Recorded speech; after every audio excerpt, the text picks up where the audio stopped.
Okay, I'm good to go.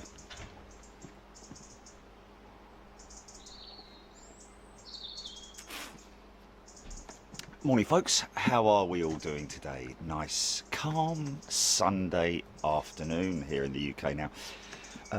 Quite blustery, it has to be said. Broken cloud, but definitely no flyover action today. And I hope you're all well. And of course up Scotland way we've seen snow already, so we're expecting some much colder conditions to start making their way down the country over the next at least over the next day, so batten down the hatches and get ready for that one. Yeah, so what are we going to do today? Just a quick one. Day 47, of course. Good day to day 47. Going to be interesting to see what news comes out today, this afternoon from the government. We'll have to see what happens. But what we've got for you this morning, just first off, what we're going to do is we're going to play out a little short edit from. This is the one that I wanted to put together. Spent a good few hours on this one. It was quite complicated.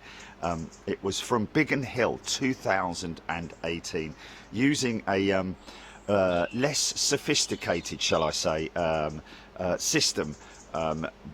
It was Teradek, but it was just a very archaic compared to what we're using now, and so therefore as soon as anything interesting happened, every single person was on their phone filming it and using up their data, so therefore all of the data was literally being sucked out of the atmosphere, and so our cards, instead of running a nice smooth feed, we had glitching like that. So what I've done is I've at the beginning of the show there was it wasn't so effective in terms of the problems that we encountered later on in the show, but so therefore we managed to get some quite a lot of good stuff, a couple of displays. And the BBMF Lancaster Spitfire Hurricane, the display team, the Spitfire display team. We had a scramble reenactment, which was fantastic. Sally B, the B-17 Flying Fortress, did a display. We had, of course, the Blenheim as well, which is the only flying example in the world of the Blenheim, beautifully restored, it has to be said. That one doing a display alongside a Spitfire and Hurricane as well. But later on in the show, be aware, and I'm warning you about this now. I've done it in a way that it's more a bit arty-farty, so to speak. I've taken all the glitches where that you see the planes, and it's almost like World War II footage from the cameras, the mounted cameras that I used to have on the old World War II fighter planes.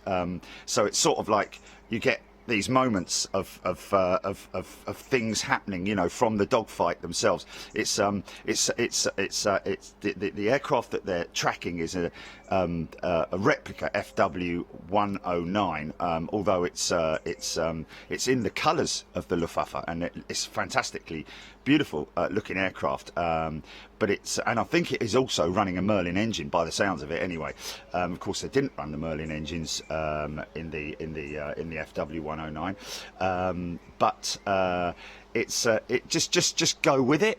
More about the sound, because the great thing is that even though the image glitches, well, not glitches, but the image stalls, it's that the sound is continual, and I've taken quite a lot of sound and mixed it all in with it, so you get a good idea. It's not very long, it's only about 20 minutes long, and then we'll come back to here and introduce the Teignmouth Airshow right after this. So enjoy this. I'm going to sit down and watch it because it's short and brief, but it is pretty cool. Sorry about the little bit at the bottom, by the way, folks. The advertising at the bottom. That's just something that we had to do during the show, and that was during the Freeview segment. We don't do that anymore, of course, but you still get a good idea of what happened. And this one was literally sitting on the cutting room floor waiting to be edited, so at least we've had that opportunity now to put it together. So enjoy it. This is Biggin Hill from 2018. Scramble, scramble, scramble! Ring that bell like hell. Right opposite us is the Blenheim, the only airworthy display aircraft in the world. The Heritage Foundation, Spitfires and Hurricane. The guys at Biggin Hill have a fantastic restoration program.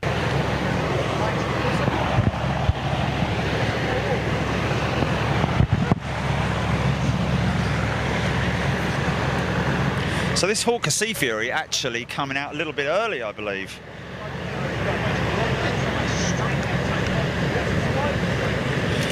Entered service around about 1947, didn't see the war itself.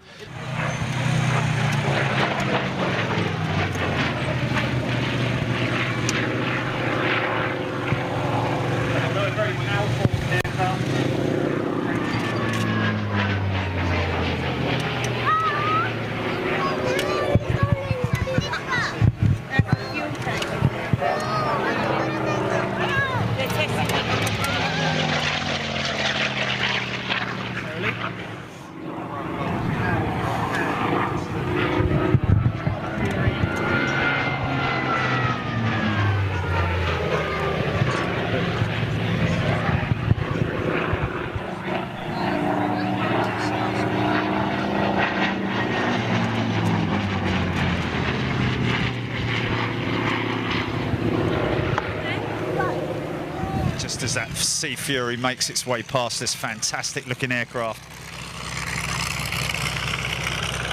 Of course, the Lancaster Bomber had to withstand the night fighter, such as the BF 109, but it's also the Schrag music, which was the ME 110 with the upward firing cannon, which was actually not found out about until later on in the war, when it came back from pilots from the Luftwaffe telling them that that's what we did, starting up the B-17 engines as well. But here we go, ladies and gents. Enjoy this. Lancaster PA 474 from the BBMF, making a pass, Spitfire and Hurricane.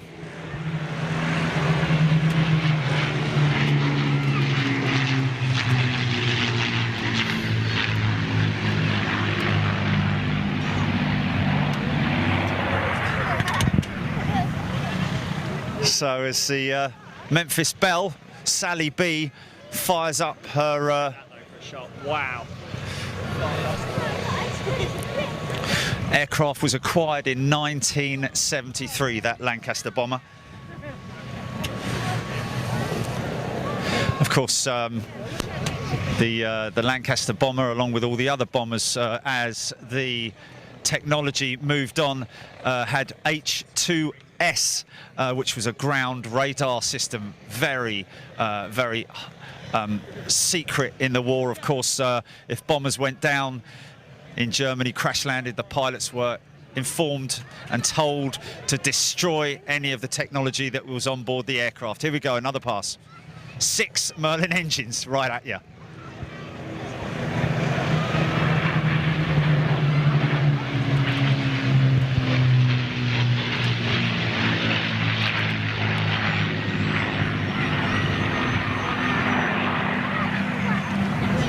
Now, I know we love our jet engines here on Big Jet TV, but really, those Merlin engines are probably the best sounds you're going to get. Here we go. So not sure where the Spitfire's gone. Maybe she's going to do a little display on her own, but look at this. Here we go.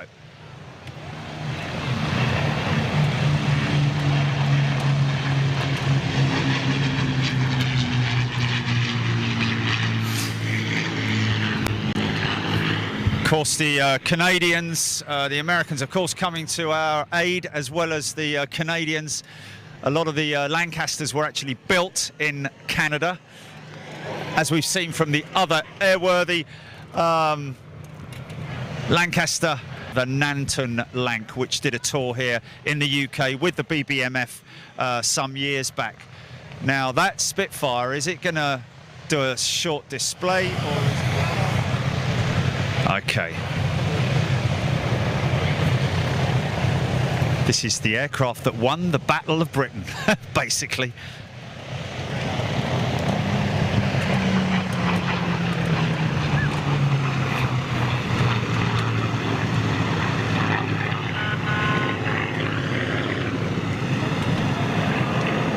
There we go. Victory roll, which a lot of squadron leaders and commanders actually said don't do barrel rolls. They actually asked people not to do it, but pilots couldn't help it. A victory roll, nothing better when you've been out over the channel and you've knocked out a couple of ME-109s. You've got to give it a bit of a victory roll. B-17 is now moving into position. Okay, so here she comes now, Memphis Belle, a B-17G variant. Of course, thousands of these bombers built during the Second World War, ferried here, a lot by women, it has to be said. A lot of you guys maybe don't know, but had a tremendous amount of women ferry pilots back in the war, bringing aircraft in from all over the world, ferrying them from base to base. You can't hear me anyway. I'm trying to go onto my...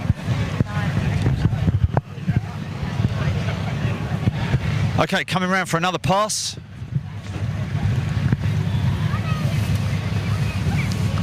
Very fortunate to have these guys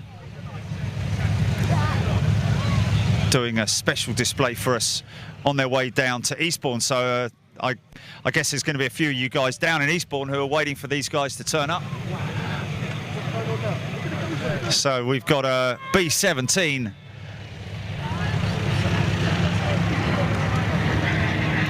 Yeah, Hurricane, there we go. Of course, slower, a little bit more cumbersome than the Spitfire, but still played his part in the war and in the Battle of Britain, knocking out the twin-engined bombers. They were used more so for knocking out the Heinkels, the HE-111s. These guys in the Hurricanes played their part in getting after those guys, whilst the Spitfires went after the fighters, the ME-110s that escorted the German bombers over the channel. So the BBMF are fantastic at maintaining their aircraft. Obviously they have to be, and of course from time to time they do change the colour scheme on the aircraft to replicate different parts and times of the war. This aircraft, the B-17 Flying Fortress that we're looking at now, has more or less been retained that colour scheme throughout its flying career. Coming back for another pass, the Hurricane. Very distinctive flat wing, quite a chubby body compared to the Spitfire. Still commanding a decent amount of firepower with cannons on board. 7-4. Making a low pass. Now the great thing is that I think this will be relatively low, so we should be able to get a good look at her.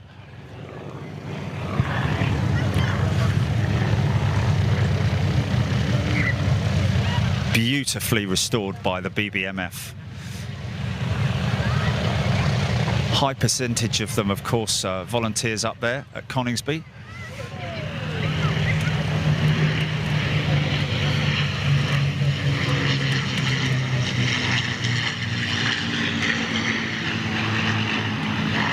Alpha Lima, although back in the day the alphabet was not quite used the same as it is today. I know O was orange, or wasn't Oscar per se. 406 Squadron, I seem to remember. Not 100% sure. Of course, this aircraft, as you know, as most of you know, there you go, bomb doors open. Bomb doors open, huge bomb bay compared to the B-17 Flying Fortress. That's why they had to have so many of the Flying Fortresses, because they had a very small bomb load, as opposed to the Lancaster that can carry a huge bomb load. And of course, later on in the war, the earthquake bomb, and of course, Upkeep, which was the bouncing bomb so famously used on the Dams raids. Successful raids as well, led by Guy Gibson. And wow, we've got a Blenheim starting up right opposite us as well. So it's all happening here.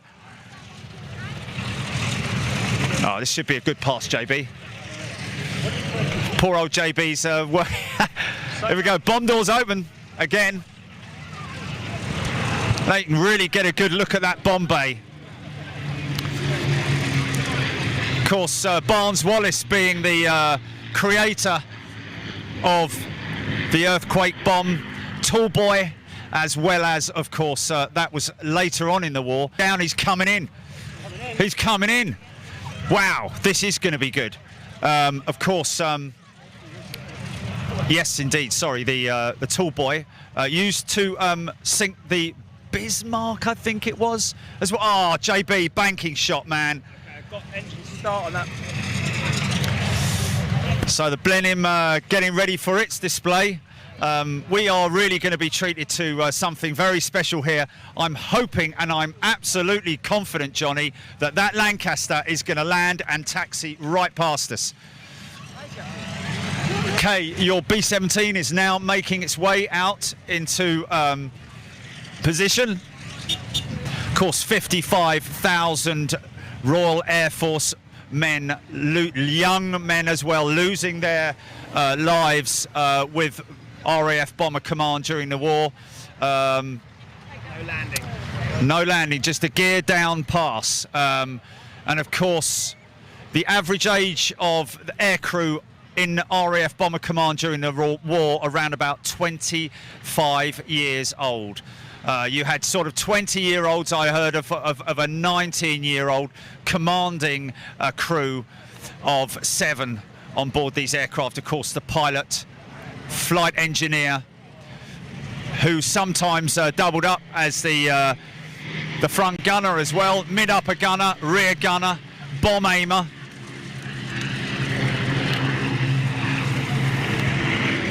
Oh, beautiful, absolutely beautiful.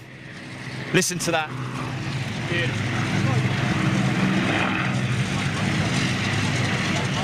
So the B-17 now taxiing down the runway, of course, so that's fantastic. You can stay on that, JB.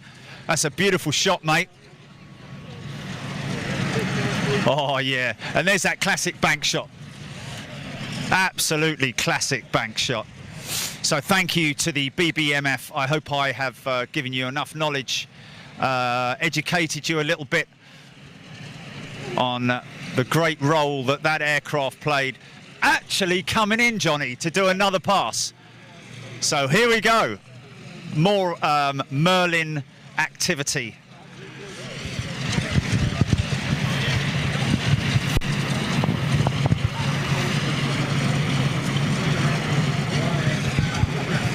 Six V12 Rolls-Royce Merlin engines.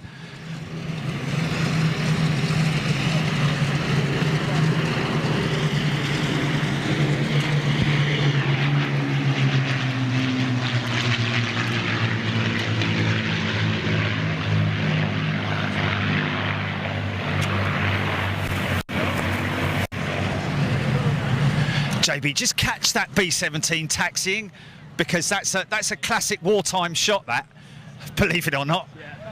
That is. Wow.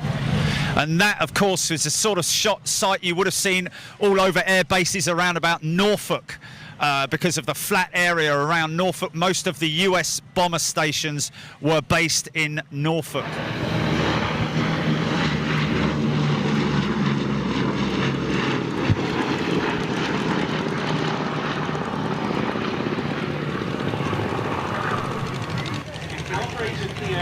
Ever since, now by the redoubtable selling team, airfield at which the aircraft arrived in 75 before it moved to Duxford was Biggin Hill. And it's been back pretty much every year since.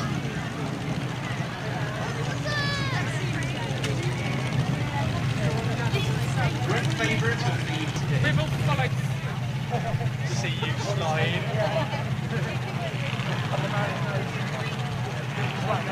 Was it?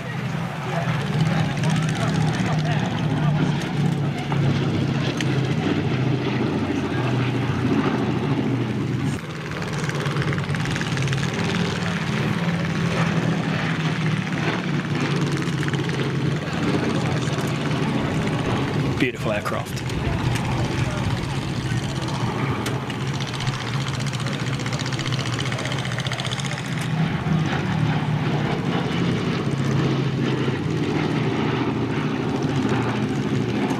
Waist gunners, he's got waist guns. He's got waist Around the aircraft fire and some of the images of the street in which B-17s returned to their bases in East Anglia. Didn't think they could make it that far.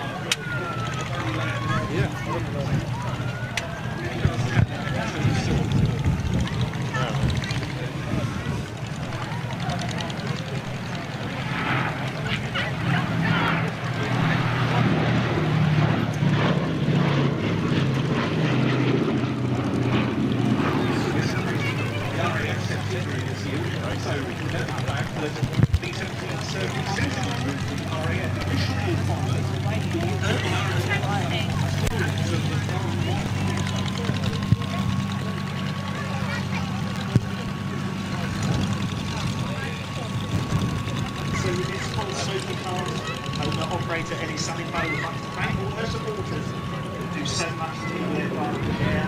The flying hall, so they have really made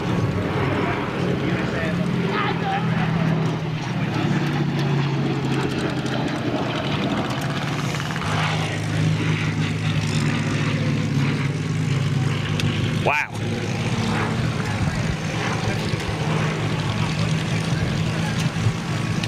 Yeah, what a thing to see flying.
Never ceases to amaze for all sorts of reasons. It's a great spectacle, there's some great flying.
The enemy are coming, you've got to run and get in your plane. They run out there to their plane.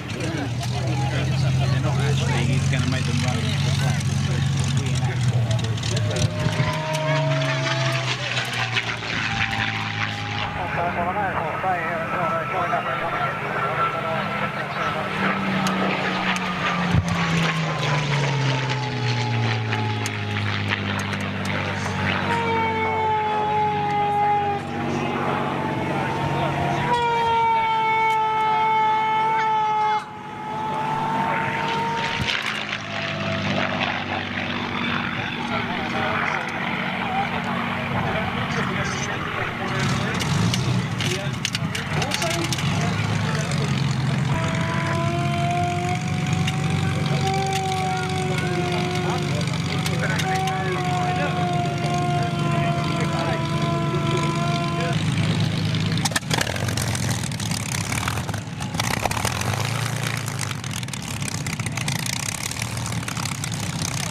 So there you go.